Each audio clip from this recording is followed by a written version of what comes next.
Olá! Já pararam para pensar como um geógrafo olha para o mundo e consegue decifrar o que está acontecendo? Parece que eles têm um superpoder, né?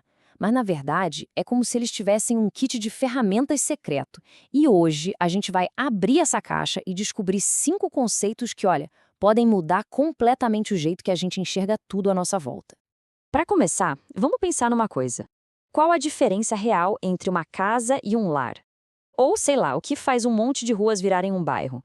E o que transforma um pedaço de terra numa nação? Parecem perguntas simples, mas as respostas são bem mais complexas do que a gente imagina. E aí que entra a geografia. Ela dá para a gente justamente essas ferramentas conceituais para a gente conseguir entender essas questões. Não é só sobre mapas e capitais, sabe? É sobre entender as várias camadas de significado que a gente constrói em cima do mundo. E aqui estão elas, as nossas 5 ferramentas principais: espaço, lugar, paisagem, região e território.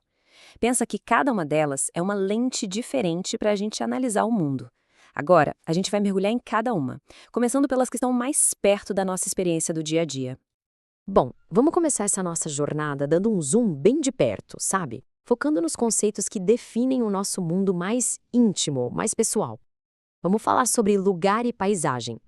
Então, o que é um lugar? Um jeito bom de pensar é um espaço com alma. É a parte mais concreta, mais pessoal da geografia.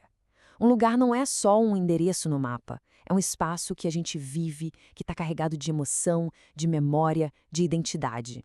Imagina só aquela cafeteria que todo mundo se conhece pelo nome, ou aquele parque da infância, palco de tantas aventuras.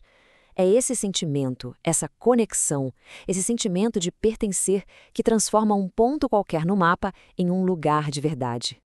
E a paisagem? O que seria? Bom, a paisagem é aquilo que os nossos olhos conseguem ver. É a aparência do mundo, sabe? Uma mistura de elementos da natureza, como rios e montanhas, com tudo aquilo que nós, seres humanos, construímos por cima. Aqui a diferença fica bem clara. Aquela vista do alto de um prédio mostrando a cidade inteira, isso é a paisagem. Agora, uma rua específica, um prédio, a pracinha do bairro, esses são os lugares que existem dentro dessa paisagem. Ou seja, a paisagem é o que a gente vê, o lugar é o que a gente vive. Ok, agora vamos dar um passo para trás, afastar o zoom. Como é que as áreas maiores do mundo são organizadas e, mais importante, controladas? Para entender isso, a gente pega outras 2 ferramentas da nossa caixa, região e território. Uma região, no fundo, é um jeito de classificar as coisas. É quando a gente pega um pedação de espaço e desenha uma linha em volta dele com base em alguma coisa que aqueles pontos têm em comum. Pode ser o clima, um tipo de planta, um sotaque ou até uma atividade econômica principal. Agora, território é bem diferente. A palavra-chave aqui é controle. Um território é um espaço que foi apropriado, que é gerenciado por alguém. Isso envolve poder, fronteiras bem definidas, regras, soberania. É uma declaração de posse, seja de um país inteiro, de uma empresa ou de uma propriedade privada. Para ficar bem claro, então, a região une pelo que é parecido. Pensa no cinturão do milho nos Estados Unidos, uma área definida pela produção agrícola. Já o território, ele divide e controla. Pensa no distrito escolar. Existem fronteiras claras que dizem quem está no comando e quem pertence àquela área. Resumindo, um é para a gente analisar, o outro é sobre poder. E agora a gente chega na ferramenta mais fundamental de todas, a base onde todo o resto se apoia. Chegou a hora de falar sobre o espaço. O espaço é o grande palco de tudo. É o conceito mais abstrato, a estrutura que contém todas as outras. E não é só uma área vazia, não. É a dimensão física e social onde todas as relações acontecem. Sem a ideia de espaço, nenhuma das outras categorias faria o menor sentido. E aí? Olha só como tudo se conecta. Uma região nada mais é do que uma fatia do espaço. Um território é um espaço que está sendo controlado. E a paisagem é a cara de um lugar. Cada conceito se apoia no outro e juntos eles criam um sistema completo para a gente entender o mundo. Mas, atenção, porque a parte mais importante talvez seja esta.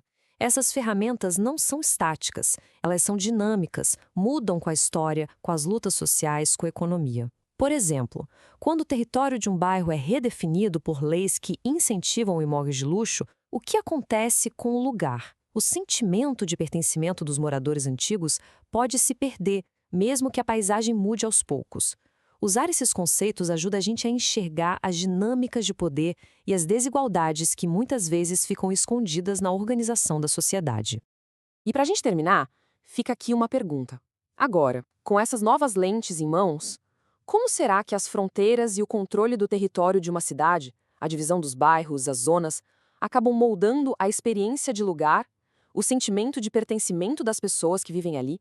A resposta para isso pode revelar muito sobre o mundo em que a gente vive.